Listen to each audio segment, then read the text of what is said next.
There you go. Hey there. So I'm going to show you in the midst of this what we're going to do to make a ball of yarn into a basic knitting. It'll probably be like a scarf or a hat that I'm going to work on.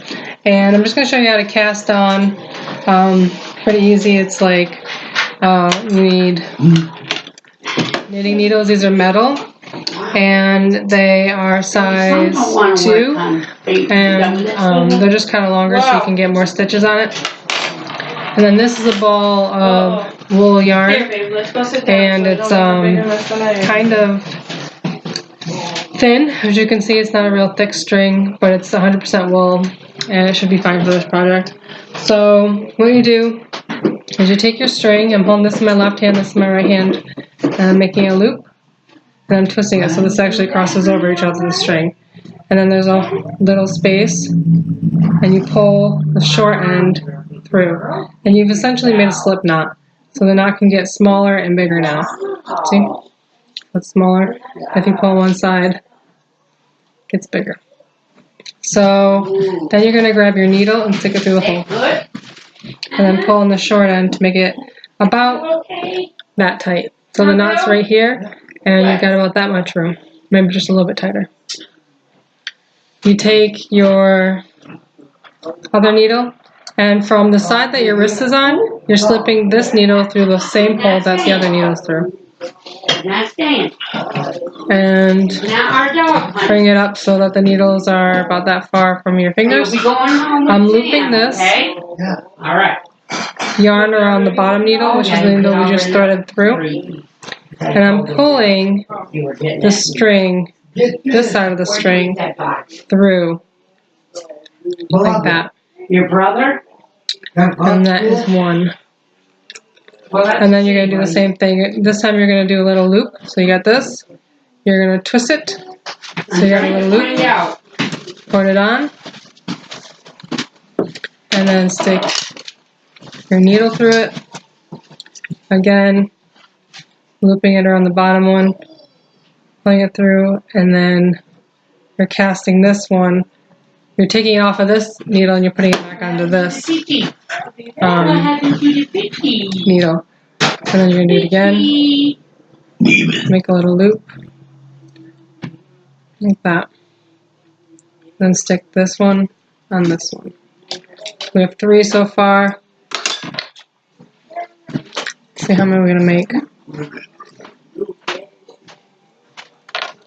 Let's see, might do a little purse. So, either purse or hand mittens we'll make. Haven't decided yet. Maybe hand mittens. Fingerless gloves. Those are really easy to make. Basically make 2 squares. So we can measure how long we want the yarn here. Like so far this will measure from your fingers here. It goes to right here. Right there. So we'd want it at least that many more, so that's probably 2.5 more than what we have here. 2.5 more lengths. So we do that. Cast it back on there. Do that. This is a tricky way to do it. I don't know the actual method that I'm using, but it makes it so it's a lot less tight. When you're trying to do your second row. So.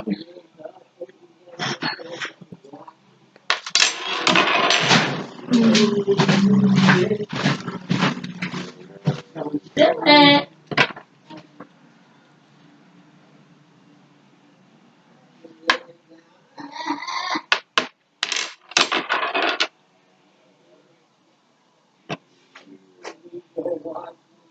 might just make a purse.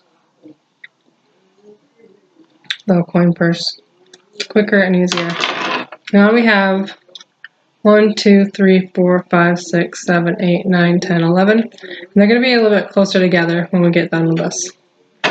Now you take And this ball of yarn can kind of just follow you around on the floor. It'll move around, it's a ball. Take this one on the first stitch. Out of all these, you're going to the first stitch here from the back side. Wrap it, and then pull it through. And then you're dropping the stitch. The one that you just used here, you're letting it fall down. And then you'll have one up here from what you just made. So you're going to do that all the way across. Huh?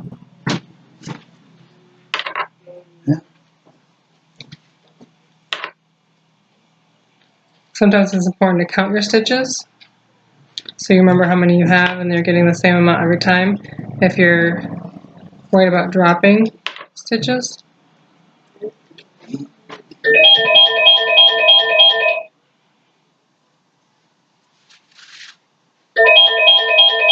You don't want the string that you're using to be too tight, so you want to give yourself enough slack by pulling on the ball. I'm sorry. They said that they weren't going to take out my mortgage payment until the 21st. They already took it. That's what it should look like.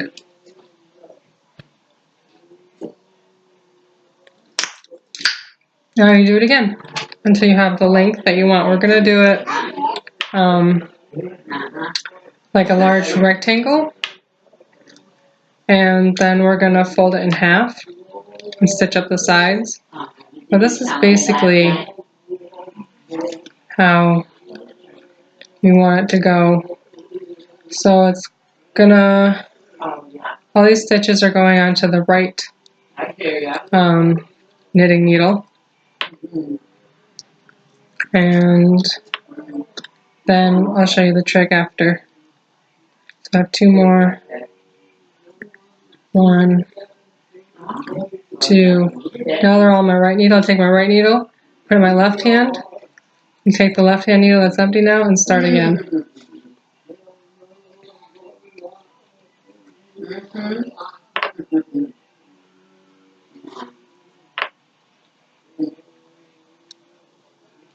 If you're noticing this nail color that I have on, it's an Avon color. It's something I also picked up at the thrift store.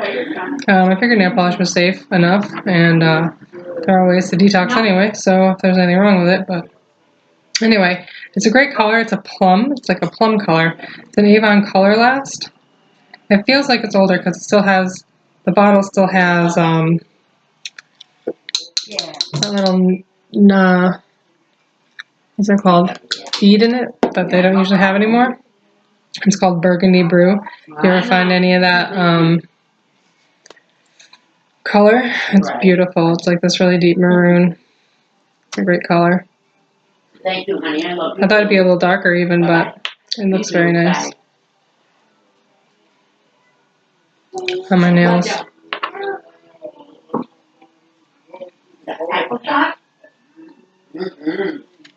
This will take you a good hour to do, so I'm going to cut you off and finish it on my own and come back and show you what it looks like. But this so far is about four, what are they called? We did 4 of them across already, and that's as much as you have. But you need at least that much to the top of my finger. Okay, so go to work and finish that, and we'll come back and do some more later.